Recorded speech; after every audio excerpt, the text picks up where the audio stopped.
അതുപോലെ സയൻസ് ഫീൽഡിൽ നിന്നും കൊമേഴ്സ് ഫീൽഡിലേക്ക് വരുമ്പോൾ CA എന്നുള്ള ഈ കോഴ്സിലേക്ക് വന്നപ്പോൾ നിങ്ങൾ ഫേസ് ചെയ്ത പ്രശ്നങ്ങൾ എന്തൊക്കെയായിരുന്നു? ആദ്യം വരുമ്പോൾ ഭയങ്കര കൺഫ്യൂഷൻ ആയിരുന്നു, എന്താവുന്നില്ലൊരു ഇതുണ്ടായിരുന്നില്ല. കാരണം സയൻസിൽ നിന്ന് എൻ്റർലി ഡിഫറെൻ്റ് ആയ ഒരു സ്കീമിലേക്ക് പെട്ടെന്ന് വന്ന ഒരിത് ടെൻഷനായിരുന്നു. എന്താവും, ഒരു സബ്ജക്റ്റിനെ കുറിച്ച് ഒരു ഐഡിയ ഇല്ല. ഇപ്പം അക്കൗണ്ട്സ് ആണെങ്കിൽ തന്നെ നമുക്ക് ഡെബിറ്റ് ക്രെഡിറ്റ് എന്താ പോലും നമുക്കൊരു ഐഡിയ ഇല്ലാണ്ട് വരുന്നത്.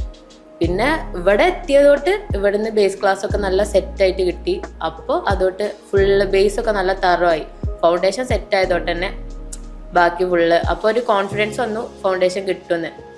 അങ്ങനെയാണ് പിന്നെ മുന്നോട്ട് പോയത്. പിന്നെ ബാക്കിയുള്ള സബ്ജക്റ്റിനൊക്കെ ആണെങ്കിലും ഒരു ജസ്റ്റ് നമുക്കൊരു ബേസ് തന്ന് അതോട്ട് തന്നെ പിന്നെ നമുക്ക് കോൺഫിഡൻ്റ് ആയി. നമ്മളും കൊമേഴ്സ് ഫീൽഡും ഓലൊക്കെ ഏകദേശം ഒരേ ലെവലിൽ തന്നെ എത്തി. അതോട്ട് മുന്നോട്ടുള്ള പഠനം വളരെ സുഖകരമായിരുന്നു.